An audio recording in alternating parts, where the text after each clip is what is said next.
साहब डॉक्टर अम्बेडकर प्रतिमा में नहीं मिलेंगे। बाबा साहब डॉक्टर अम्बेडकर आपको किताबों में मिलेंगे। बाबा साहब ये कहते थे कि अगर आप मुझे खोजना चाहो तो मैं प्रतिमा में नहीं, मैं तुम्हें किताबों में मिलूंगा। इसलिए तो बाबा साहब ने किताबें लिखी है इतनी सारी, द अनलिस्टेड कास्ट लिखी है, बहुत सारी किताबें लिखी है।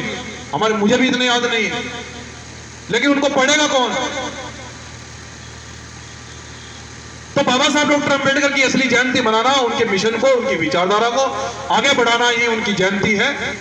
उनकी विचारधारा को आगे बढ़ाना ही आज डॉक्टर अम्बेडकर का जयंती है।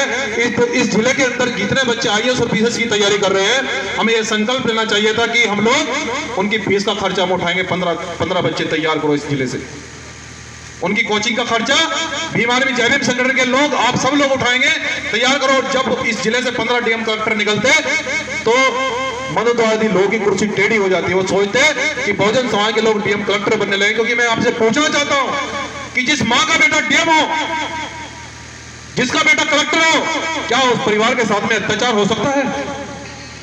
क्या उस परिवार के साथ में उत्पीड़न हो सकता है? क्या उसको कोई कह सकता है कि हम इसको गोली चला देंगे? उसके घर AK-47 गेट पे ही लेके खड़े होते हैं गनर, आपको पता है। यह ताकत बाबा साहब डॉक्टर अम्बेडकर संविधान में दी है। और बहुजन समाज के लोग अगर आज भी हम लोग नहीं समझे, केवल ये बताना उचित नहीं है, और ये बताना केवल जिम्मेदारी नहीं है कि बाबा साहब ने क्या किया है, हम उस कार्यों को किस प्रकार से आगे बढ़ाएंगे, ये जिम्मेदारी बनती है, ये कर्तव्य बनता है हमारा। देखो, देश के अंदर जितनी भी घटनाएं होती हैं, हम लोग जाते हैं, सब जगह जाते हैं, लेकिन कब तक आप लोग सड़कों पर चिल्लाओगे? कब तक आप लोग सड़कों पर चिल्लाओगे? कब तक मुकदमे लगवाते रहोगे? बहुजन मूवमेंट को तैयार करना होगा हमें। शिक्षा के माध्यम से हमें घर घर में ये विचारधारा पहुंचानी होगी कि अम्बेडकरवादी बनना होगा। हमें दलितों को, पिछड़ों को, मुसलमानों को, आदिवासियों को इकट्ठा होना पड़ेगा, और जब जाकर हमारी सूबे में सरकार आएगी। क्योंकि जिन लोगों की सरकार नहीं होती है, उनकी बहन बेटियों का बलात्कार होता है, और जिनकी सरकार होती है उन पर अन्याय अत्याचार नहीं होता है, उनकी तो कलम में ताकत होती है। जब साहब काशीराम जी इटावा से चुनाव लड़ रहे थे, उनसे एक मीडिया वाले ने यही सवाल किया कि साहब, आप इटावा से लोकसभा का चुनाव लड़ रहे हो और उत्तर प्रदेश के एक जिले में एक बेटी का रेप हो गया, वहां नहीं जाओगे? उन्होंने कहा कि नहीं, हम वहां नहीं जाएंगे। उन्होंने कहा कि अजीब नेता हो, क्यों नहीं जाएंगे? उन्होंने कहा कि हम ऐसी व्यवस्था बना रहे हैं कि बहन बेटों का बलात्कार होना ही बंद हो जाए, हम ऐसी व्यवस्था बना रहे हैं। और 2006 में ऐसी व्यवस्था बनाई। लोग कहते थे कि दलितों को मत छेड़ देना भैया, 11,000 की लाइन है, लेकिन ये मात्र ये कर्तव्य नहीं था, हमें अपने समाज को इस तरह प्रभावशाली करना था। हमारे समाज से जो डीएम और कलेक्टर और डॉक्टर और इंजीनियर है, उन्हें अपनी शिक्षा का दूसरे समाज में इतना इस्तेमाल करना था कि दूसरे समाज के लोग आप पर यह भरोसा कर सके कि हाँ, ये हमें न्याय दिला सकते हैं, ये संविधान के आधार पर सरकार चलाकर ये हमारे साथ में न्याय कर सकते हैं।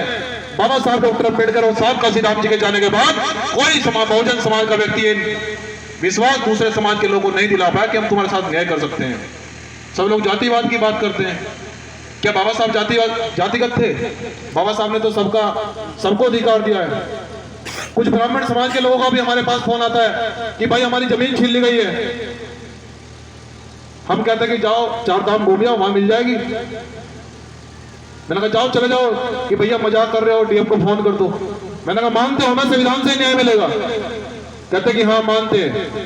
तो मानो तो जानो। तो हमारा कहने का तात्पर्य यह है कि वो लोग आप लोगों के लिए हमेशा ऐसी व्यवस्था बनाएंगे कि तुम्हें गुलामी कैसे बनाना है, तुम्हारे दिल में, दिमाग में भ्रम कैसे पैदा करना है।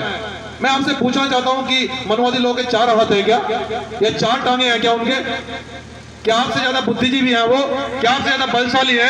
अरे बहुजन समाज में ऐसा छोरा आज पैदा हो रहा है कि ना कबड्डी में कम है, ना बॉडी बिल्डिंग में कम है, ना शिक्षा में कम है, किसी भी राजनीति में कम है। बीमारी में लोग ऐसे बच्चे तैयार हो रहे हैं, तो फिर आप लोग पीछे क्यों? आप लोग महिलाओं के दिमाग में डाला गया कि अगर करवा चौथ का व्रत नहीं रखोगी तो पति मर जाएगा। अमेरिका में तो कोई नहीं रखता करवा चौथ का व्रत। बराक ओबामा की तो पत्नी आज तक नहीं मरी, जबकि देश का सबसे शक्तिशाली, देश का सबसे बड़ा राष्ट्रपति है और सबसे राजनीति में सबसे प्रभावशाली व्यक्ति है, उसकी पत्नी, उसका पति तो कभी नहीं मरा। तो फिर आपको किस चीज का भय है? आपको झूठ बताया गया। उन मक्कारों ने आपको इतना भ्रम फैलाया गया कि 4 धाम की यात्रा नहीं करोगे तो बच्चों की नौकरी नहीं लगेगी। आपके दिमाग में बिठाया गया कि अगर उस मंदिर पे नहीं जाओगे तो सांप दिखाई देगा। बहुजन समाज के लोगों समझ जाओ, ये बाबा साहब का दिया हुआ बलिदान बेकार नहीं जाने दो। अगर ये समय बीत गया, आप ये मानकर चलिए कि अगर थोड़े समय अगर आप लोग नहीं जाओगे, संविधान हमने लिखा है, हमारे महापुरुषों ने संविधान लिखा है, सब जानते हैं, संविधान में सब अधिकार दिए हैं, लेकिन अधिकार देने के बावजूद भी आप अधिकार नहीं ले पा रहे हो।